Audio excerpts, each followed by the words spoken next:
tenait à côté de Josué pour l'accuser. Et la Bible dit clairement que Josué portait des habits sales et se tenait devant l'ange de l'Éternel. Et ma question est celle de savoir, bien-aimé, comment un serviteur de Dieu peut se retrouver en train de porter des habits sales?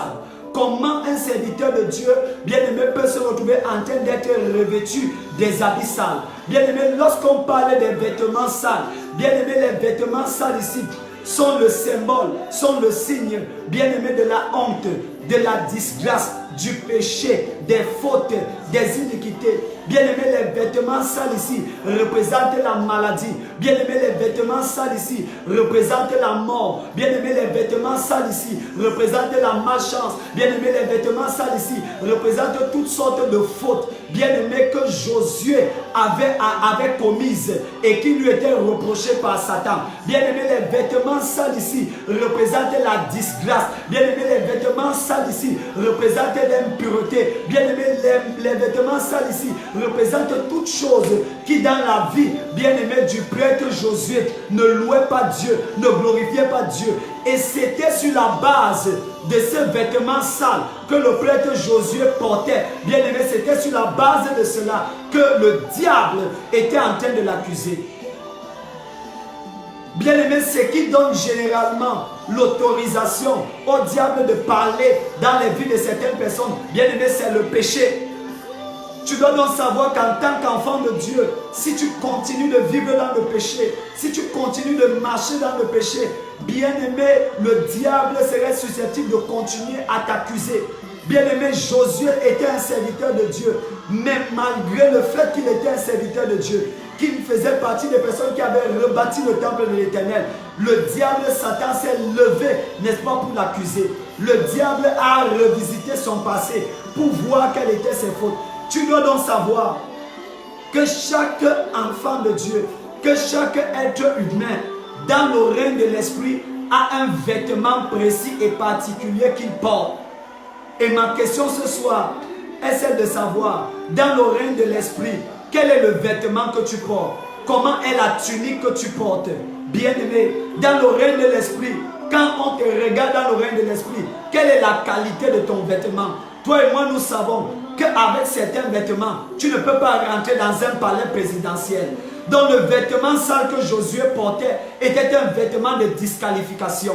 Bien-aimé, qui t'a disqualifié? Bien-aimé, qui a posé sur toi un vêtement d'opprobre, un vêtement de péché, un vêtement d'iniquité, un vêtement de honte? Pour certaines personnes, leur vêtement d'opprobre, c'est le péché dans lequel elles vivent. Pour d'autres personnes, leur vêtement d'opprobre, bien-aimé, c'est une maladie. Bien-aimé, qui t'empêche de te montrer devant les gens. Bien-aimé, ça peut être un problème qui t'empêche de marcher tête haute. Et la Bible dit, le prêtre Josué, malgré le service qu'il offrait à l'Éternel, était revêtu d'un vêtement sale. Bien-aimé, quand je parle de vêtements sales, quelqu'un qui est revêtu d'un vêtement sale dans le règne de l'esprit a des difficultés pour se marier. Bien-aimé, même si la personne se marie, elle va se marier à une personne qui a aussi des vêtements, bien-aimé, des vêtements comme elle. Bien-aimé, elle va se marier à une personne qui a également des vêtements comme elle. Lorsqu'on parle des vêtements sales, on parle d'un vêtement de pauvreté. Lorsqu'on parle des vêtements sales, on parle d'un vêtement qui n'est pas glorieux. On parle d'un vêtement qui n'est pas attrayant. Beaucoup de personnes expérimentent dans leur vie le rejet, un niveau élevé de rejet. La raison pour laquelle elles expérimentent un niveau élevé de rejet, un niveau élevé de disgrâce, bien-aimé, c'est à cause du vêtement dont elles ont été revêtues. Tu dois savoir que quand quelqu'un vit dans le péché, que quand quelqu'un vit dans l'iniquité, que quand quelqu'un vit dans l'erreur, que quand quelqu'un vit dans le faux, que quand quelqu'un vit dans la corruption, bien-aimé, dans le règne de l'esprit, tu es revêtu d'un vêtement sale. Bien-aimé, dans le règne de l'esprit, tu es revêtu d'un vêtement de disgrâce. Bien-aimé, dans le règne de l'esprit, tu es revêtu d'un vêtement qui te disqualifie des choses glorieuses, qui te disqualifie des choses éternelles, qui te disqualifie des choses véritables, qui te disqualifie des choses célestes et éternelles. Mais le Seigneur m'a envoyé prier pour toi ce soir. Quel que soit, bien-aimé, péché dans ta vie, quel que soit péché dans ton passé, quelle que soit erreur dans ta vie et dans ton passé, bien-aimé, qui serait susceptible de te disqualifier pour le prochain niveau de ta vie, pour le prochain niveau de ta destinée, que ce soit pour ton mariage, pour le prochain niveau de ton ministère, pour le prochain niveau de tes études, pour le prochain niveau de ta vie professionnelle, pour le prochain niveau de tes affaires, pour le prochain niveau de tes projets. Au nom de Jésus-Christ, je déclare que ce vêtement-là est déchiré par la puissance du Saint-Esprit. Ce vêtement de honte, bien-aimé, que les gens portent dans ta famille, au nom de Jésus-Christ, ce vêtement-là t'est enlevé ce soir. Tout vêtement, bien-aimé, dans ta vie, que tu portes, qui suscite la honte, tout vêtement que tu portes, qui suscite le rejet, tout vêtement que tu portes, qui suscite la stagnation, tout vêtement que tu portes, qui te disqualifie des choses glorieuses, qui te disqualifie de la joie, qui te disqualifie du mariage, qui te disqualifie de l'élévation, qui te disqualifie de la bénédiction, qui te disqualifie de la distinction, au nom puissant de Jésus-Christ, ce vêtement-là t'est enlevé ce soir, ces sales vêtements, ces vêtements de pauvre, ces vêtements de disgrâce, ces vêtements de honte, ces vêtements d'humiliation, au nom de Jésus-Christ, il t'est enlevé ce soir par le nom de Jésus-Christ de Nazareth. Donne-moi un amen comme le tonnerre. La Bible dit que Josué portait des habits sales et se tenait debout devant l'ange. Josué se tenait debout devant l'ange. Bien-aimé, verset 4. L'ange a pris la parole et a dit à ceux qui se tenaient devant lui, enlevez-lui les habits sales. Wow, my God. Enlevez-lui les habits sales. Écoute-moi. Est-ce que tu t'es déjà posé la question de savoir quelle est la raison pour laquelle le jour où une femme doit se marier, bien aimé, elle porte une robe blanche? Parce que la robe blanche est le signe de la sainteté. La robe blanche est le signe de la royauté. La robe blanche est le signe de la grandeur. La robe blanche est le signe de la perfection. Bien-aimé, tu ne peux donc pas aller te marier avec un vêtement sale. Bien-aimé, tu ne peux pas te représenter dans certaines sphères, que ce soit sur le plan matériel, sur le plan physique, bien-aimé, avec des vêtements sales. Il y a des lieux, des endroits où tu ne peux pas entrer avec des vêtements sales. La raison pour laquelle certaines personnes arrivent, n'est-ce pas, souvent à des lieux de travail. Bien-aimé, tu as des potentialités pour qu'on te donne le travail quelque part. Mais comment se fait-il que tu arrives, malgré le fait que tu aies déposé ton CV, malgré le fait, n'est-ce pas, que tu aies déposé tes dossiers, malgré le fait que tu aies toutes sortes de diplômes, lorsque tu arrives pour l'entretien, bien-aimé, on se retrouve en train de recruter quelqu'un qui n'a pas les mêmes potentialités que toi. Bien-aimé, tu ne le sais pas. C'est parce que dans le règne de l'esprit, tu portes un vêtement. Et ce vêtement n'est pas un vêtement de gloire. Ce vêtement n'est pas un vêtement d'élévation. Ce vêtement n'est pas un vêtement de grandeur. C'est un vêtement sale. C'est un vêtement sale. C'est un vêtement sale. Et le Seigneur m'envoie prier pour toi en cette matinée. Tout vêtement sale dans ta vie, bien-aimé, cela t'est enlevé au nom puissant de Jésus. Tout vêtement sale dans ta vie et dans ta destinée, bien-aimé, cela t'est enlevé au nom puissantissime de Jésus-Christ de Nazareth. Et lorsque nous voyons, bien-aimé, ce qui est en train de se passer pour Josué, bien-aimé, ceci n'est que l'ombre des choses qui devaient arriver plus tard. Tu vois, bien-aimé, tu peux comprendre que Josué était en train de vivre et d'expérimenter quelque chose que Jésus-Christ allait venir accomplir plus tard, bien-aimé, dans la nouvelle alliance, bien-aimé, dans le Nouveau Testament. Et la Bible dit que l'ange a pris la parole et il a dit à ceux qui se tenaient devant lui, enlevez-lui les habits sales.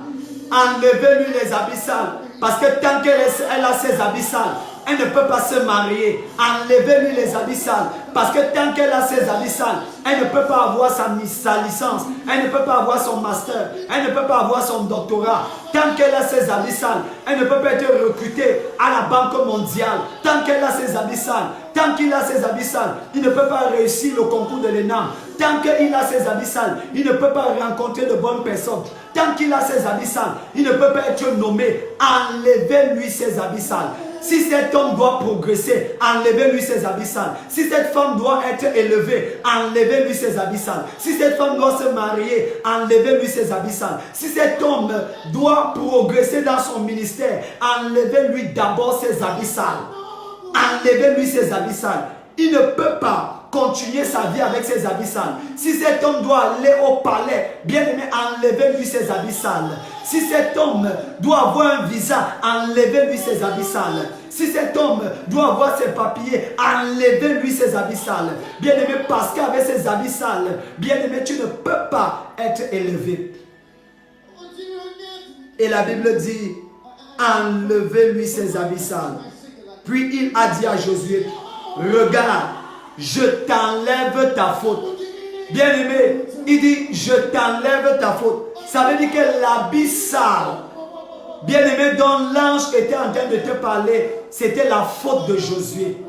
Bien aimé, l'une des seules choses qui pourrait attirer la saleté dans ta vie, l'une des seules choses qui pourrait attirer la disqualification dans ta vie, l'une des seules choses qui pourrait attirer la disgrâce dans ta vie, bien aimé, ça s'appelle le péché. Nous vivons dans une période où on retrouve certaines personnes qui marchent avec Dieu, qui sont censées marcher avec Dieu, mais qui vivent dans le péché. Qui sont censés marcher avec Dieu, mais qui vivent dans la fornication. Qui sont censés marcher avec Dieu, mais qui vivent dans l'impudicité. Nous vivons un temps, une saison où des gens viennent à l'église, mais sont malhonnêtes. Où des gens viennent à l'église, mais volent l'argent de l'État. Où des gens viennent à l'église, mais se retrouvent en train de poser des actes qui ne sont pas des actes glorieux. Nous vivons dans une saison où les gens qui sont censés être des chrétiens, nés de nouveau, remplis du Saint-Esprit, intègres, vivent dans la corruption, vivent dans la médisance, vivent dans l'orgueil, vivent dans toutes sortes de choses qui ne glorifient pas l'Éternel. Le Seigneur est en train de te parler à toi. Répands-toi de cette vie qui ne le glorifie pas. Tu ne peux pas être enfant de Dieu et tu continues de vivre dans le concubinage. Bien-aimé, ce n'est pas normal. Tu ne peux pas être enfant de Dieu et tu continues à vivre dans le mensonge. Tu ne peux pas être enfant de Dieu et tu continues à vivre dans la corruption. Bien-aimé, ce n'est pas de Dieu. Cela n'est pas de Dieu. La Bible dit, enlevez-lui ses vêtements sales. Et le vêtement sale ici, bien-aimé, c'est la faute. Car la Bible dit, puis il a dit à Josué, regarde, je t'enlève ta faute et je te mets les habits de fête. Waouh, j'ai envie de me lever. Il dit à Josué, voici, je t'enlève ta faute. Et pendant que je t'enlève ta faute, je te revêts des habits de fête. Bien-aimé, cela signifie que lorsque quelqu'un a un vêtement sale, il vit dans le péché. Et parce qu'il vit dans le péché, il ne peut pas connaître la fête. Quelqu'un qui vit dans le péché ne peut pas connaître la fête, ne peut pas connaître la joie, ne peut pas connaître l'exaucement, ne peut pas connaître la célébration, ne peut pas connaître l'élévation. Tu dois donc sortir de cette vie du péché qui n'est pas glorieuse. Tu dois sortir de cette vie du péché qui n'est pas exemplaire. Tu dois sortir de cette vie du péché, bien-aimé, qui, au contraire, est en train de te bloquer, est en train de bloquer tes portes, est en train de limiter ta destinée, est en train d'embrigader ta destinée. La Bible dit que tous ont péché et sont privés de la gloire de Dieu. Tu dois donc savoir que le péché est un obstacle à la manifestation de la gloire de Dieu. Si tu veux que la gloire de Dieu, authentique et véritable, se manifeste de façon continuelle, de façon durable et de façon éternelle dans ta vie, bien-aimé, tu dois abandonner totalement, définitivement le péché. Tu ne peux pas continuer de vivre dans le péché et vouloir expérimenter la gloire de Dieu. C'est bien de réclamer les bénédictions de Dieu. C'est bien de réclamer les promesses de Dieu. Mais tu dois savoir, bien-aimé, que le salaire du péché, c'est la mort. Tu dois donc abandonner le péché pour vivre la gloire. Parce qu'il n'y a pas de lien entre la gloire et le péché. Si le péché s'installe dans ta vie, la gloire part. Pour que la gloire vienne dans ta vie, bien-aimé, le péché doit partir. Et Dieu ne te demande pas, bien-aimé, d'enlever et d'ôter ton péché toi-même. Dieu te demande simplement d'ouvrir ton cœur afin que lui-même, il te débarrasse de ce péché qui est en train de frustrer ta communion avec le Saint-Esprit. Afin que lui-même, il te délivre de ce péché qui est en train, n'est-ce pas, de couper la communication entre le ciel et toi. Et c'est de cela que le Seigneur veut te parler en cette matinée. Et la Bible dit, puis il a dit à Josué, regarde, je t'enlève ta faute et je te mets tes habits de fête. Écoute-moi attentivement.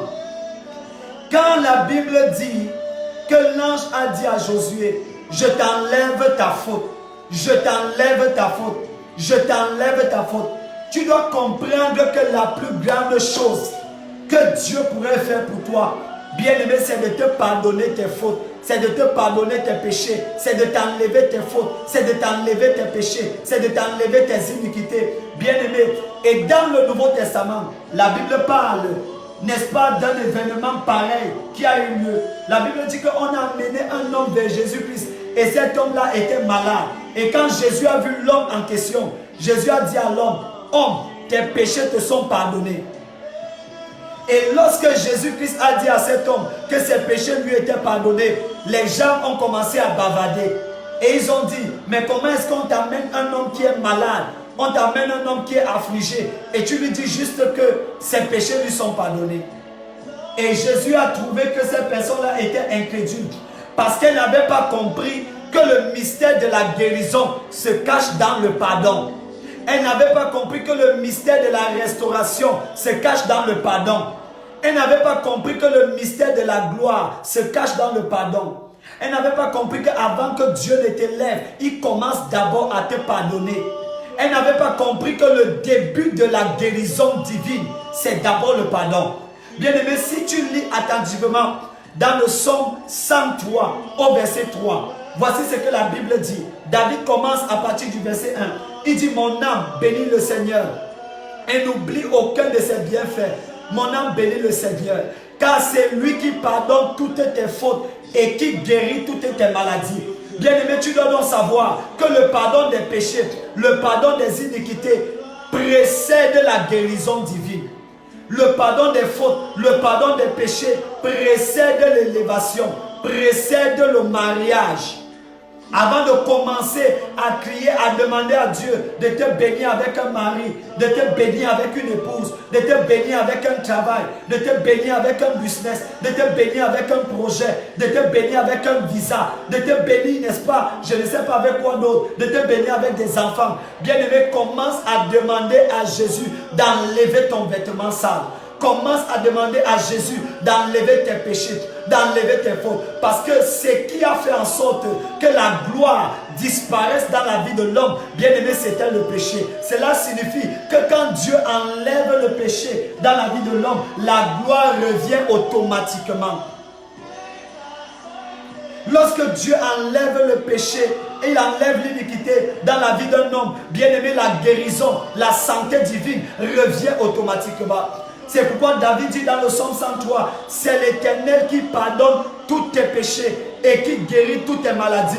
Dieu ne guérit pas la maladie avant de pardonner les péchés. Dieu ne te donne pas le mariage avant de pardonner tes péchés. Bien-aimé, Dieu ne te donne pas le visa avant de pardonner tes péchés. Bien-aimé, Dieu ne te donne pas l'argent avant de pardonner tes péchés. Dieu veut d'abord que tu sois saint. Dieu veut d'abord que tu sois sanctifié. Dieu veut d'abord que tu sois lavé. Dieu veut d'abord changer ton vêtement. Bien-aimé, et ce soir, je veux que toi et moi, nous nous mettions ensemble dans la prière. Nous allons prier et invoquer le Seigneur afin qu'il change ton vêtement, afin qu'il t'enlève bien-aimé, ton vêtement sale, ton vêtement de péché, ton vêtement d'iniquité, ton vêtement de pauvre. Et si tu lis attentivement à la fin, la Bible dit que plus tard, l'ange est venu revêtir Josué d'un habit de fête. Ça veut dire que quand Dieu enlève le vêtement de saleté, quand Dieu enlève le vêtement de péché, bien-aimé, il ne te laisse pas nu. Bien-aimé, il ne te laisse pas nu. Mais quand Dieu enlève le vêtement de péché, quand Dieu enlève le vêtement d'iniquité,